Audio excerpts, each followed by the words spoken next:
Oh, goodness me. Phew, I'm so freaking tired at the moment.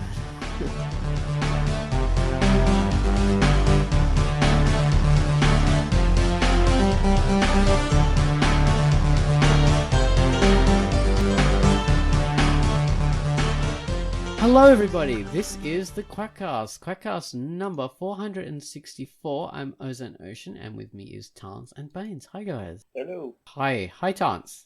Hello. Hello. We're here. All right, so we're talking about the landscape of digital art at the moment, where it stands, and what tools you need and stuff like that to get into digital art. 'Cause it's now easier now than ever before. In the old days, it used to be incredibly difficult. There were a lot of barriers to getting into it. But these days, anybody at all can get into it, and it's a good idea to do it. Especially if you're an artist. Okay, so before we get into that, I have to mention the featured comic. Quai featured a lovely little comic this week, which I will chat to you about.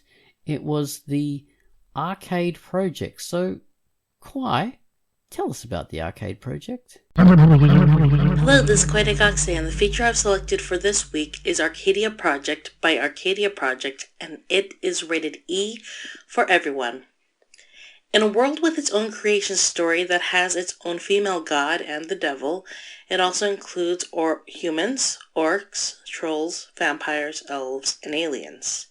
In this world, the good are given gifts and the bad were transformed into less ideal forms. For her creations, God also created 5 clairvoyants who were to stay on top of a mountain guarded by Olympians. Arcadia has its own foundation of lore that centers around world building. This comic is full pages, all in black and white. Find out why the aliens landed 697 years ago and read Arcadia Project by Arcadia Project, rated E. And that was our featured comic for the week. The Arcadia Project. Why, thank you for that. Okay, so this week we have also the featured music by Gun Wallace, and this time he's done something a little bit more interesting. Normally he'll do a featured theme for a comic. This week he's done a featured theme for a character in a series of comics by the same person. So this guy is Rick Rudge. He's a comicer on Drunk Duck, of course, and he's done a whole series of comics. And in these comics, he has a particular character called Tag Forrester, who shows up in a number of them. So Gumballs did a theme for Tag Forrester, the same way you do a theme for like James Bond. That's not a theme for the movie so much as the man himself. Or if you've ever heard the famous light operator, kids operator, Peter and the Wolf, which is a fantastic intro to opera, orchestral music, but for a kid's version. Anyway, what happens there, you've got they introduce the characters. Okay, here's Peter, and then they show you Peter's theme, and then they say here's the wolf, and they have the wolf's theme. And as the story progresses, they'll the orchestra will play the theme to certain characters, so you know when they're on the scene. And that's what we've got here. We have Tag Forrester's theme. So, Tag Forrester is the hero in a number of comics by Rick Rudge. Rather than do a theme for a specific one, I've just done a theme for the character. This is Gun Wallace's words. So the theme is cool, simple, calm, relaxed, while also tough and capable. Tag Forrester's theme moves like a big jungle cat, full of a slow grace, totally fearless, hiding the true extent of his power.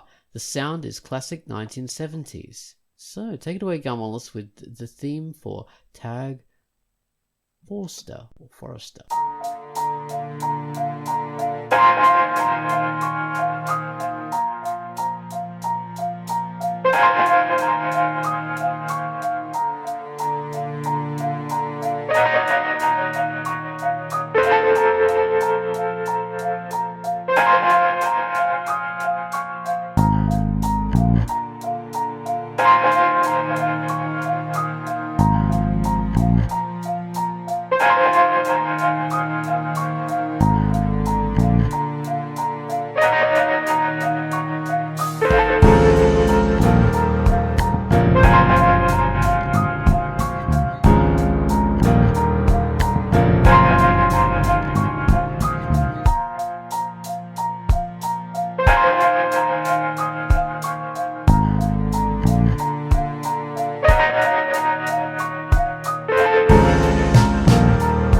And that was the theme, Tag Forest's theme by Gumballers. And this is Rick Rudge. And his comics are rated M to A. So there's a whole bunch of them by Rick Rudge. So, yeah.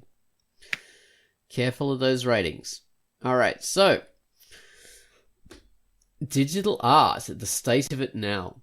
Well, we just did a little Patreon video, and thank you very much for all those who watched it. You can actually see me holding up my current tablet. I should have shown my new computer, but I can't because, well, I probably could actually. Anyway. It even has a page half done on that tablet. So. Yeah, which has been the same half done page since last year. Nobody needed to know that. It's yeah, a cool little bonus. It's very if you want to go to Patreon, see Oz's work. Yes. So, digital art these days is the barriers to entry are really, really low. So it's a lot easier to get into. Why would you want to do digital art? Well, there are so many benefits. The main benefits are, of course, whatever you're creating on your computer is going to look excellent. It's going to look perfect on the screen. It's going to look as good as when you created it as when you show it off. The problem with good old analog art, which is, you know, drawing and painting and stuff like that with a pencil, pen, paintbrush, ink, it loses quality when it's scanned and when it's reproduced and put into the digital realm. So you can still fix it up and make it look great, but it's going to lose stuff in the process. So that was the original reason I got into digital art, because I was so annoyed at the way art would lose quality and I would have to keep on, you know, tweaking it and fixing it in order to get back up to what it was like. And I got so annoyed at that process. And that happened in the 90s when I first started digital art, where, you know, you were limited to using a mouse, all that kind of stuff for a lot of the artifacts. And yeah, things were a bit more clunky. So yeah, in the early days, then I got a scanner and started scanning my art, then coloring it digitally to just, you know, get it up to a good level. And even that was quite tricky. So I was so happy to get my first tablet. So anyway, digital art means that not only have you got art that retains its quality, it also gives you the ability to access a lot more tools and effects than you could do if you were just using a paintbrush or whatever. And what I mean by that is you have all the colors of the world. You have all the like paintbrushes and charcoal sticks and all that in the form of your digital tools. If you're going to do that, you know, by paints, by watercolor paints or whatever, that is incredibly expensive. It's incredibly messy. It takes up a lot of room. It takes a lot of time to set up. There's so many problems with it. And believe me, I'll go on. There is no undo button. No, which is very important.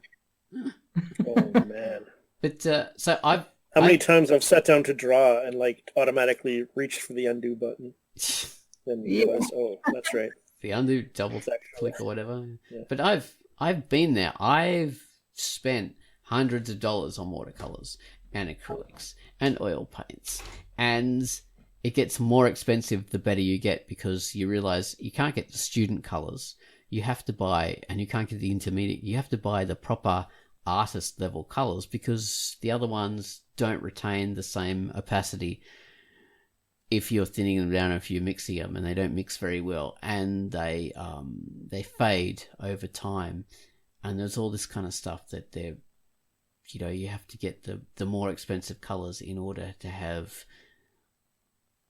the result that you think of in your head, in order to reproduce that and, you know, do what you want. You have to get the best stuff, and it's so very expensive, and you're always using it up too. You're using up your colors all the time, using up your pages, then you have to store the damn stuff. So there was all those kind of problems. which digital art circumvents. I'm not saying digital art is superior or better, because it's great to have a physical copy of an artwork, and it's not easily reproducible, so you've got that for you, and it looks great. It feels great to hold it in your hand and to have an object, and it's nicer than having a print and all this. But there are a lot of benefits to digital art. So yeah. So when I started, I had a scanner, and then I moved on to having a Wacom Intuos tablet, Intuos 1, I think it was. This was 12 by 12 inch. It was incredibly expensive. Wasn't made for artists. This was made for pattern makers and engineers. I had to get it shipped in specially because people didn't sell them in shops. They just didn't do that. Not back then, not in the 2000s, early 2000s. So yeah, and that was the biggest they made, 12 by 12 inch. There were no bigger tablets than that. And you had to get a very fast computer. You had to get Photoshop, very expensive program, and very expensive tablet in order to do that work. Now, things have changed a lot. I mean, since then I bought, like a incredibly expensive Syntec tablet, which was the screen digitizer. So you could draw on directly on the screen instead of, having a tablet and looking up at the screen. But these days, if you want that technology, if you want that ability, anyone can get that for a much cheaper price. You don't have to have the technical know-how in order to install this stuff and make it work the way you want and get the right programs and get a powerful enough computer to operate it. You have these, like I've just bought this Vivo Flipbook. There's a whole bunch of like Windows computers where you can get a pen and you can draw directly on the screen, and they're not even that expensive. Or you can do what I did and get this is also what I did. You can get a Samsung Tab S tablet or a Note phone, and you've got all the drawing technology there. That has the same Wacom technology that Samsung licensed from them. And there's other makers that have different kind of styluses. There's the ever popular iPad Pro with its pencil thing that a lot of people treat as a kind of a status object. You don't have to spend that much money in order to do good digital art. All these other things are actually all the same. So yeah, you take it from me. I've been doing this for over 20 years, so I sort of know a bit what I'm talking about when I say this. You don't need to buy the most expensive gear for this kind of stuff. There are a lot of ways into it. So anyway, I've talked about what I've got. I have three things.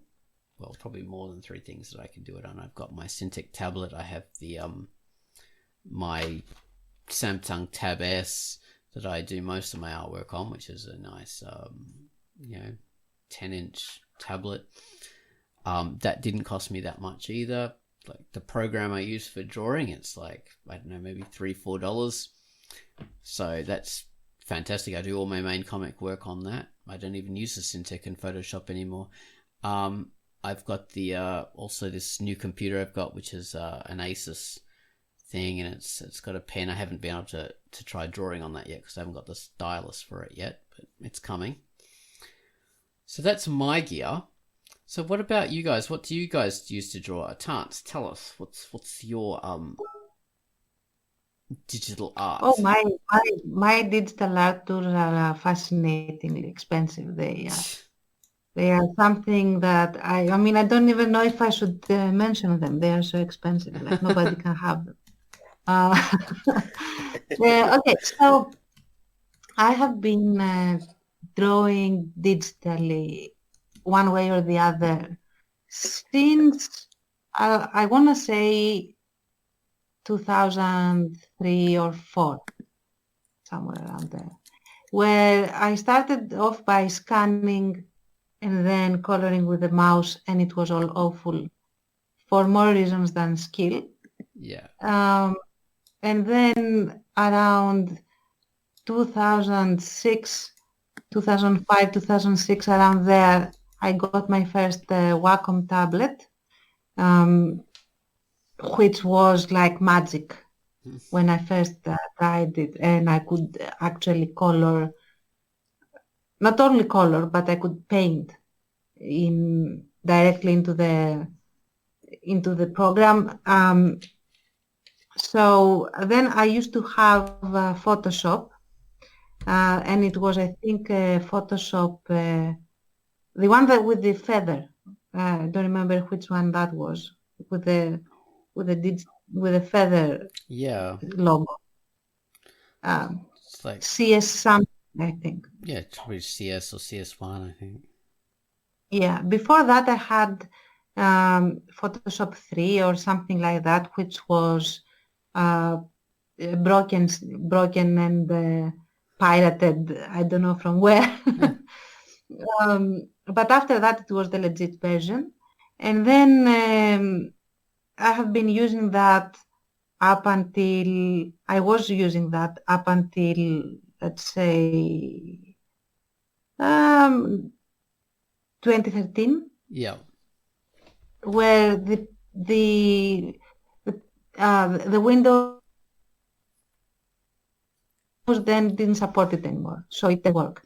And I couldn't afford to get any kind of a new Photoshop thing because either the service, the subscription service is too expensive, and the other stuff just wouldn't work anyway that was available. So I had to learn GIMP, which is absolutely free. And to be honest, I haven't regretted it, and I don't miss Photoshop at all, because GIMP has this thing. It is a steep learning curve. You have to invest in learning the program some good amount of time to do it. Yeah. However, if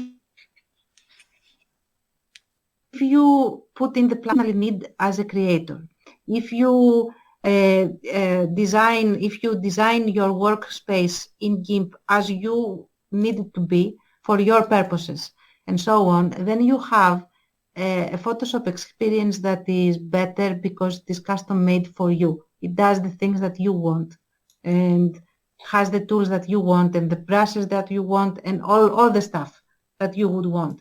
And there are even certain things that it does better than Photoshop, which might sound sacrilegious, I don't know. So I have GIMP, and I will probably remain with GIMP unless Creator Studio, and I get it eventually. And I also have a very, very cheap tablet, Wacom One it is called. It is like the lowest end thing, this thing. It is very, very travel size, your standard drawing tablet, and it's red for some reason. And that's what I use. That's my digital tool arsenal. I have GIMP on two computers, my desktop and my laptop. And the laptop is very low end. It is the cheapest laptop that you can get. And I got it for under 300 euro. So it is extremely cheap to get. Its screen is large enough. It is a 15-inch screen. So you can sketch comfortably on it, and you can sketch without problems, really. And I have had this thing for something like 3 years now, and it's still going. I hope I don't jinx it now, because it is getting old and it is sort of trying to give me hints that it's not going to be around for too much longer. But so far so good. It's working, and it has made 2 chapters of Without Moonlight. Wow. So okay. So 2 full chapters, all those pages it has done. Yeah. Yeah, this the barrier to getting into digital art is lower than it has ever been, and that is so fantastic for all us digital artists. Baines, what are you using? Well, let me just say, if people know the art that you both do and have seen it, then to hear like how it can be done on such a low budget, that's like incredibly encouraging. Yeah. I love hearing that. Actually, I'm not as, art-wise, I still have not developed as much as I want to. Slowly but surely, getting a slightly better, I think. But and I think I've spent more than way more than I needed to after hearing this. I never have gone for top of the line things myself, but I was interested in animation when I first started looking at digital art. I wanted to do an animated, like various animated series. So I did have to pay more attention to, like, can this computer handle this animation program, stuff like that. And I have some interest in 3D, but I'm starting to think I'll never get there, and I should maybe devote myself to getting better at what I'm already doing. So that when I do upgrade next, I don't think I'll worry about it that much, as long as it can kind of handle 2D animation. But right. I pretty much, since my comic started, I've been using my old laptop. Maybe mid-2000s, I think I bought it. And then maybe 2003, 2004, or something like that. And started doing, the animation thing maybe 08. Or no, maybe I got the computer in 05 or so and started the thing in 07, 08, doing the animated thing, learning the software and stuff like that. But when I went to the comic, I got a cheap scanner and I drew everything on paper. So I would sort of, pencil and ink on paper. And then I would basically go in and I found paint.net to do the panel borders and word balloons. Yeah. Okay. And then gradually learned how to, I could take out the whites, I could darken the black lines. I sort of like just, by doing pages is how that became clear. It's like, okay, I see how you do that. You can take out the white background. You can darken the lines so it looks a little better. Yeah. And then, bit by bit, I learned how to kind of color. Drawing in paint.net it never works. It's not, it doesn't really work at all. But I did a lot of coloring when I did color pages, and also blur effects and stuff like that, and putting, backgrounds on a different layer so I could blur them and move things around, stretch things out. I did a lot of that in paint.net on my old computer. Wow. And I was able to do once I learned how to use it, I was able to do, pretty much whatever I wanted. Yeah. I would still draw almost always on paper first.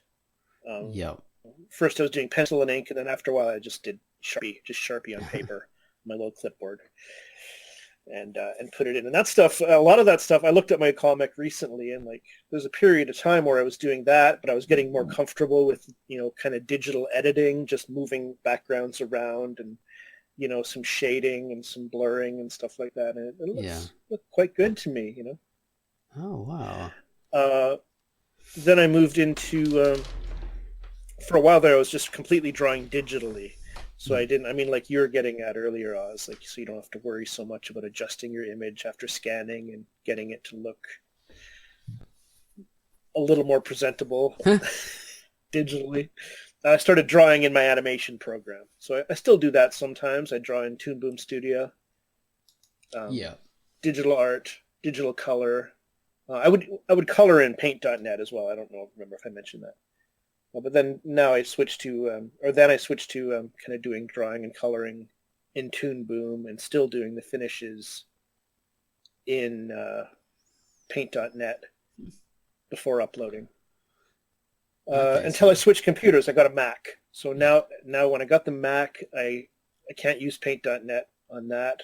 Although I might switch back to PC so I can use it again, because I like that program. But now I've got Manga Studio. An older version, I got it for $50. Yeah. And I have my MacBook Pro, which was, these computers were expensive enough. I could have gone cheaper now that I hear you guys. Oh yeah, MacBook Pro is quite a high-end machine generally, so it's quite expensive, and for It's 2D probably drawing. $1,500. Okay, for 2D drawing these days, they generally have way more. It's generally way more resources than you would need for 2D drawing. So. Oh, okay, right. Yeah. Don't really need to spend that much. Overkill. Yeah. I got to say, in terms of the software, which I didn't need a computer this powerful to run this software, this Manga Studio, which is now Clip Studio Paint, now that I'm learning how to use it after a couple of years of owning it, I got an older version, like I said, for about $50. Spectacular for digital drawing and stuff like that. It's definitely for line drawing digitally. It's by far the best one I've ever used. Okay, so Clip Studio Paint. Animation. Yeah, even the sort of old version I have, but the new version's probably better, although it can be a little pricey. Okay, also used to call Manga Studio. Yeah. And you had Toon Boom, which is what you also used to use as well. And Tarts is GIMP. And yeah. My chief program is Artflow. That's on the. That's the $3 program you got for your head? That's fantastic. Okay, Artflow. That's amazing. It's also Sketchbook Pro, which is pretty good. But I like Artflow better. So the most popular one I know for the iPads is Procreate, I think. So I'll just write that. So I'm going to put notes about all these. Procreate. But an important thing to realize is that, for 2D art, you don't need to spend a lot of money to get into it. And your results are going to be fantastic, like, regardless. And you should not be in the status thing in order to think, oh, I'm going to be I'm only a good digital artist if I've got what these guys have got. That's a myth. You know, we used to do that back when I got the Syntec. That was the thing, you know, to be a good digital artist, you have the biggest drawing tablet available for a start. And it was the Syntec 21-inch that I got back in the day. And you had to have all that best stuff in order to be a good digital artist. And no, you don't at all. So, yeah, these days, just get an Android tablet with a pen and you'll be able to do it. And what you need is a digitizer pen. Don't get one of these ones that it's like a cushiony stylus kind of thing. You've got to have a tablet where a pen comes with it. There's a few Android tablets like that. Samsung tend to make them more than anyone else. And like the Apple Pro and the iPad Pro, but that's a bit expensive for what you're actually getting. So you can get all those things, but don't be tricked into thinking you should spend too much money, because it's just not true. But yeah, it's so much easier. Like these days, you can get so many so many Windows computers that will come with active stylus. It's a pen that actually works, or passive, whatever. But it's a proper stylus rather than the like a little rubber nipple thing. Don't want those. So there's so many of these computers, and you can do all your normal computer work. So if you're getting a computer, it's a good idea to get one of those if you're an artist. And really the first one that popularized the whole thing of actually drawing on a screen, apart from obviously the Syntec like digitizer screens that you could get, was the I think it was a Modbook Pro is what they called it. Axitron Modbook Pro, I think, which was what they'd do is these people would buy an Apple laptop and they'd buy a Syntec and they'd make an Apple like tablet computer out of those, and you'd be drawing on them with your Syntec pen. So it would be, perfect kind of thing, but had to be custom made, so it was incredibly expensive because the Syntec was very, very expensive to make it to build that. All the components are very expensive, so and the customizing of that would just cost a mint. But yeah, you could have that. So that was way before any of this, iPads and all this kind of stuff. There was the Axitron Modbook Pro. And then, of course, I think the next one that really made a splash was the Samsung Note, which was the first, like when tablets came on the scene, that was the first tablet where you could actually draw on the screen and like really have like pressure sensitivity and everything like that. So that was the first of these phone tablets that came out. So they started off with an actual phone, and then they had the tablet-sized one. And they had Wacom technology all the way, so you had exactly the same technology that you had in Syntex and things like that, in that smaller format. So much cheaper.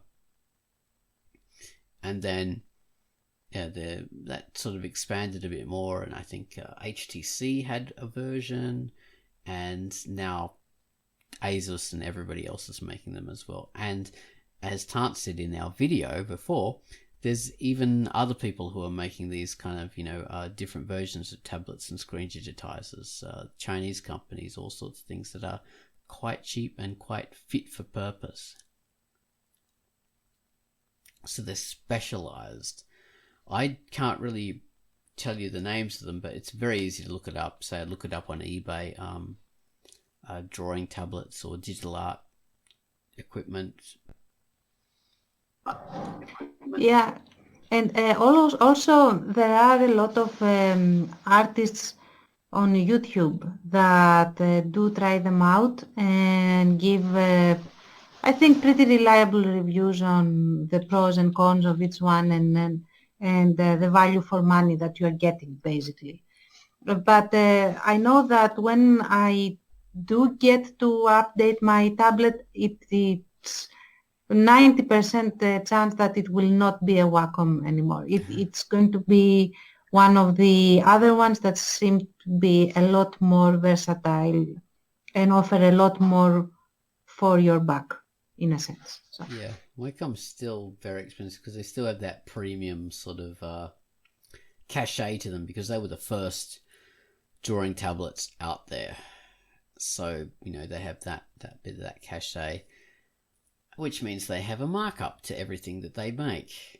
And the worst thing about Wacom stuff was you needed custom drivers to run their tablets, and every time there would be an update to your computer, you'd need an updated driver, and it would wipe out what the driver did, and you'd have to go back and get an old driver in order for things to work properly, and they were always such a pain. You'd be losing pressure sensitivity, and these days it's way better, but back a few years ago it was such a pain. One thing I have to bring up though is there's the pressure sensitivity thing. So pressure sensitivity makes your pens work for artwork. That's what you need.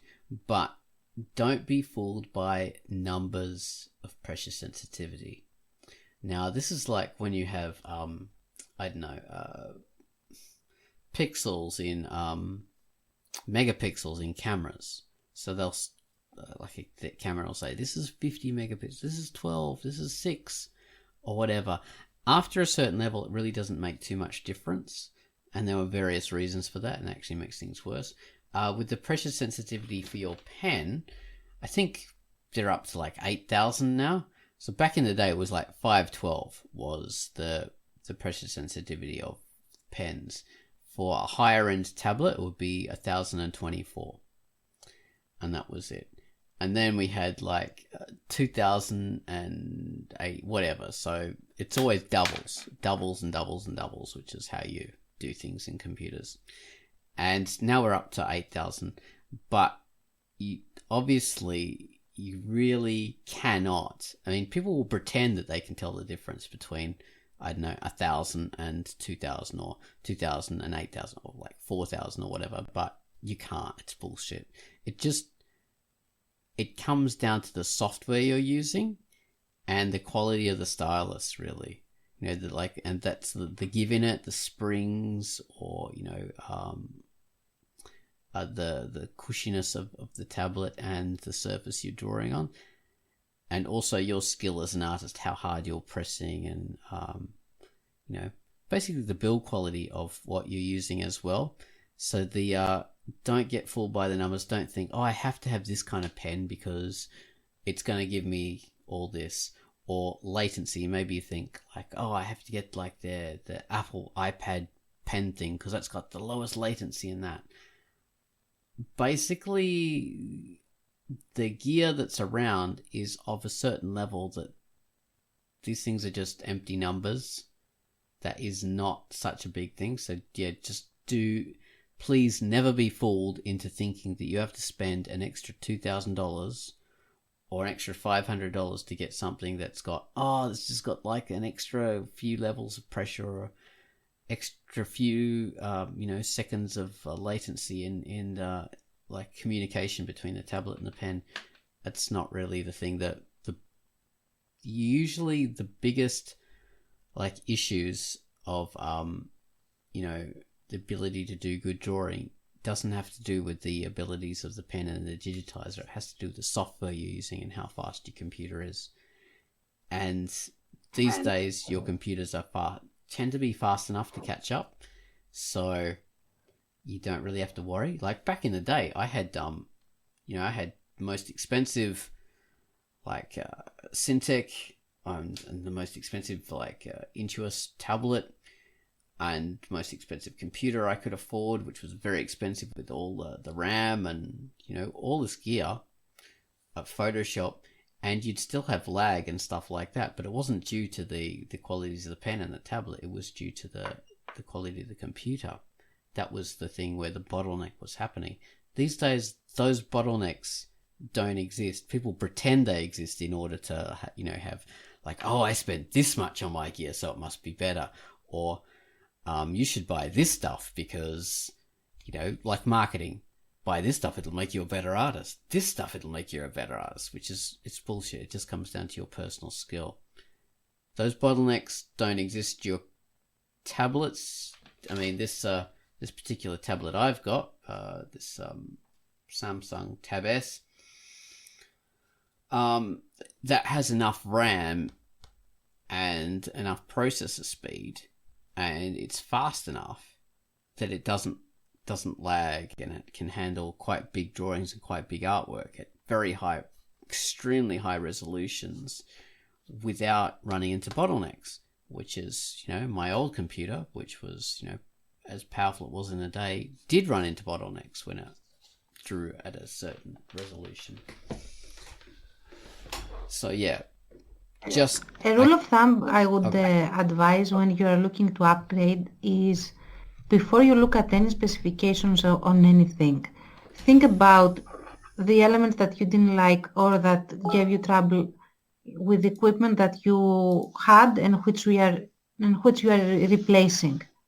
And once you have done that, and you say, okay, I wanted more speed for my computer, or there was latency, for example, in my tablet, that's when you are going to look at what you had in terms of specs, and then you're going to go for a better, slightly better, or much better version. Because otherwise, there are a lot of ways that, as Oz said, huge numbers or insane numbers can be presented to market a product that doesn't really perform much differently than what you already have. And that can also be a disappointment if you are expecting like a Star Trek level differences, and then you are still stuck driving a Skoda or something like that. So the idea is first see what you want to improve in your stuff, and then go for improvements that match your needs and not the whole, it's over 9,000 level of, I don't know, whatever performance they are trying to sell you. Yeah. Exactly. Yeah, don't fall for that hype. Just go for what you need. For me, what I needed was when I got my first Android drawing tablet, I think it was a Samsung Note 10.1, which was, that was the only digital art tablet around that was, this kind of like modern tablet, that kind of stuff that you could draw on. And that was great, and that did a lot of all the good drawing I needed. But the bottleneck I came to was I couldn't draw at the highest resolutions that I needed to, because the screen was only, I don't know, like HD kind of thing, 1024 by 1080, something like that. And yeah, so that was my bottleneck. And it would only, draw up to a certain level, obviously a lot more than, that 1024 by 2080, but not as high as I needed it to. On this was a newer tablet, this one I've got now, and the resolution is far, far higher, like pages of Pinky Day are like 6,000 by 5,000 pixels or something there at 300 dpi. They're quite big pages, and I can easily draw it on this tablet with many, many layers. So yeah, I don't run into those bottlenecks anymore, and that works perfectly for me. What? Perfectly for me. Yeah. What kind and I mean, your equipment is far, far better than mine. It outclasses my equipment by, I don't know, some decades and everything else. However, even with this very low-end laptop that I described, I can have, without issues, GIMP running with 3 files open. And when I'm talking about files, it's without Moonlight Page. It requires about twice the amount of layers as there are frames on the main page, and then every frame has its own image, and that there are several layers there depending on what I'm drawing. So I might have at any particular moment anything from 2 to even 5 or 6 tabs, GIMP tabs open, all operating at the same time. And it doesn't freeze up. It does crash at times, but I think that is more of a software issue than processing power. So there's that. Yeah. Yeah, because Photoshop does run into its issues. Oh, no. Yeah, GIMP does run into its issues. Well, yeah, like back in the day when I was running Photoshop on my computer to do my drawing, it would just randomly crash, and that wasn't due to the ability of the computer, because the computer was quite powerful. It was just Photoshop would sort of run into errors. So I got very good at using the save shortcut, which you should always do anyway if you're doing computer art or like any kind of artwork on your computer, and I mean like music or video editing or writing. You should always have those shortcut to the save button, always, like in Control S or something like that. Always save it, because you never know what's going to happen. Like my computer hasn't, like Photoshop, when I've used it on my computer, hasn't crashed in years. And I still do it all the time, still save it whenever I get up to go to the toilet, or every 5 minutes really. So whenever I've done, particular style of drawing. Yeah, all you need is for it to crash once at the worst possible time, which has happened to me. But thankfully, GIMP has this thing where it retrieves, it time saves, and it retrieves you the image that you were working on from the last time save, and usually that's just a few seconds before the crash. and that is helpful. But you still cannot count on that either very much, because sometimes it forgets to load the temp file. So then you are basically screwed if you don't have your own saved copy. Yeah. So yeah, they are programs. They will mess up from time to time, no matter how good they are. Yeah, you've got to save it. You got to be careful.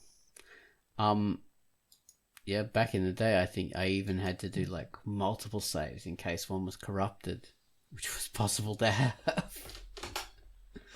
These days, thankfully, yeah, you have things like automatic time saves and stuff like that. I don't think Photoshop has that, but the newer version might. I'm still using Photoshop CS4 because I don't have to pay a subscription on that, and I bought that. So, I bought the full program. I have the latest version of GIMP because it costs exactly $0. Yeah, exactly. And it's updated, and it's actually updated because they're fixing issues and making it better. Whereas in stuff like Photoshop and other commercial programs, the latest updated versions aren't necessarily going to be better. They're just updated, so you'll have to pay for the next one. That's why they do it. They pretend something about it's better in order for you to actually spend your money. So yeah, it's a bit of a marketing con. But yeah, GIMP is always improving. And the good thing about it is that because it is so open in architecture, in the sense that you build it with plugins that are there for you to download and acquire. It doesn't come bundled with them.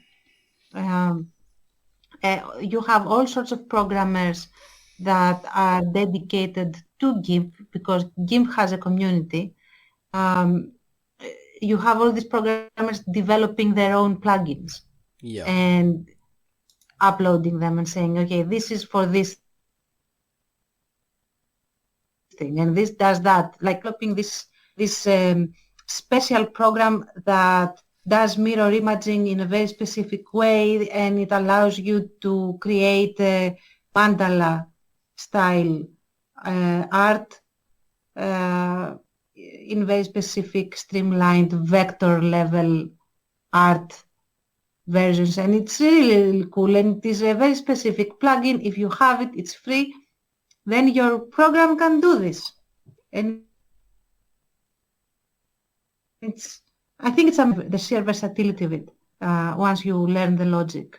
So exactly, yeah. And like Tance has offered an invaluable perspective here, because I'm talking about even my level of stuff. It's say the Android tablet or this computer with its pen digitizer or whatever.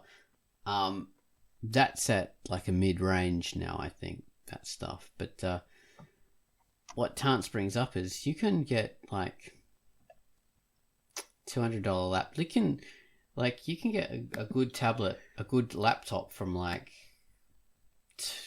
2 years ago model or 3 years ago model or last year's model. So it's pretty good, but it's not this year's model. It's not the most expensive. Or, build your own gaming computer or whatever. So you can do that for under $1,000 pretty easily, maybe even under $500. Set that up. You get your tablet, and it doesn't have to be a screen tablet. You can get the a Wacom, whatever it is, or a tablet by someone else. Hook it up to your computer via Bluetooth. You don't even have to use a USB. And you can do your drawing, and you can get these tablets for under $100 these days, maybe even under $50. Like back in the day, you were spending heaps of money on this. Now it's under $50. You can get a decent tablet. Doesn't have to be too big. You set it up on your machine, and you're away. So you don't have to invest a whole lot of money to get going and be doing really good work. And don't get me wrong here. I'm not saying like if you get cheaper stuff, you'll be limited to doing like finger painting and stuff like that. You will be able to do top level artwork on that gear top level. So yeah, it's if you're running GIMP and you didn't pay anything for it, or Tance says she spent like under €50 on that tablet, just under about €50 pretty much. That is perfect. That's what you need, and you can do like the most advanced artwork on that. Believe me, you can. So please don't get fooled. What's that? After that, it's your skill. I'm It's saying your that skill. after that, it's just a skill level and technique. It And is. It's yeah. skill and technique. Like I was creating like really, really cool artwork just on my Note phone. It was a Note 2, which I got maybe in, I don't know, 2012 or something like that. And that was phone size, 6-inch phone or 5.5-inch phone or whatever. And in Sketchbook, which was the program on there, which is like a $3 program back then, app. Yeah, or you can get it for free, the freer version. And I was doing great artwork on that. So, yeah, there is a whole different levels of entry into digital art, and it's your skill level that determines what the art's going to look like. It's not the gear. The gear will only remove certain bottlenecks, like the size of the artwork that you want to work on will increase if you get a more powerful machine, but you don't need to spend like thousands and thousands of dollars for that to happen. And also the amount of layers. You can have a lot more layers if you have a slightly more powerful machine. Yeah, so don't be fooled into thinking it's all about pressure sensitivity and all this. That stuff's there to fool the casuals and the the people who think they know stuff by looking at numbers. That's to a certain level it's true. I mean, your like your old Wacom Bamboo that you got in like 2009 or whatever is going to have a lot less like pressure sensitivity for nice kind of painting than a slightly more modern tablet, sure, but really even then you're still going to be able to create great artwork with that. So that's not a barrier to really great artwork. What I would say can make a difference is digital art is the program that you're going to use. If you are in the habit of using the program to its fullest, because, for example, you can have a program that gives you all the perspective lines, like sort of like a grid. You have your vanishing point, and then you can have all the proper perspective lines digitally created because they are basically just an algorithm. It doesn't require art to have the proper perspective lines, and then you can use them to draw your background without much issues when it comes to, if you know how to follow and how to work, then your work becomes much better. Or if, for example, your digital program can help you maintain a constancy in your color palette, or it can help you move or elongate or narrow or change the proportions on the figure that you have just made, and you don't need to redraw it again. You can just correct it yourself with just some certain tools like transform tools and things like that. So this is definitely going to help you more and create artwork that is on the top level of your skill, faster and perhaps a little more easily, than if you did it on pen and paper. But again, that is like in your own zone of proximal development, let's say. So the zone of the pushing the limits of your skill by one deviation, standard deviation, let's say. But that's all that will be done. After that, you still need to practice, and practice.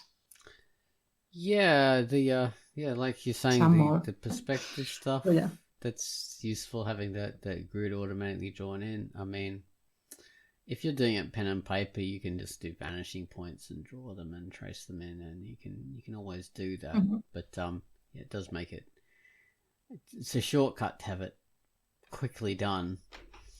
Yeah, can be very useful to do that kind of thing. And all sorts of other stuff, like you're saying blur effects. Fantastic, and multiplies this brilliant little effect for coloring underneath the line artwork, so you don't have to do separate layers and stuff like that. Well, this has been an interesting take. It'd be interesting to know what other people use for the digital artwork and how they started in digital artwork, and what they think their future tools will be. What are they going to upgrade to? All right, we should wrap it up, I suppose. Baines, you got any last words? No, wonderful. I was just going to agree on those perspective lines. I didn't even think about that when talking about using these higher end things or higher specs, but that's super helpful for sure. Yeah, I think Photoshop in Manga Studio / Clip Studio Paint, you have these 1, 2, and 3 point perspective grids, maybe others, I don't know. And you set your vanishing point, and that's super handy. Yeah. Incredible. That's incredibly useful. All right, well, we'll wrap it up then. Thank you guys for listening to our QUACKCAST number 664. All right. Oh my God, 666. 2 more episodes to go. Oh, wow. I know. At 464 we're at. We're not at 600. So. Oh, 464. Okay. Yeah, I was going to say, that snuck up on us. Yeah. Damn it. Never mind.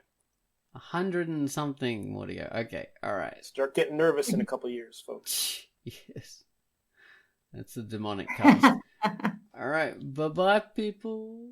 Bye-bye. Bye-bye.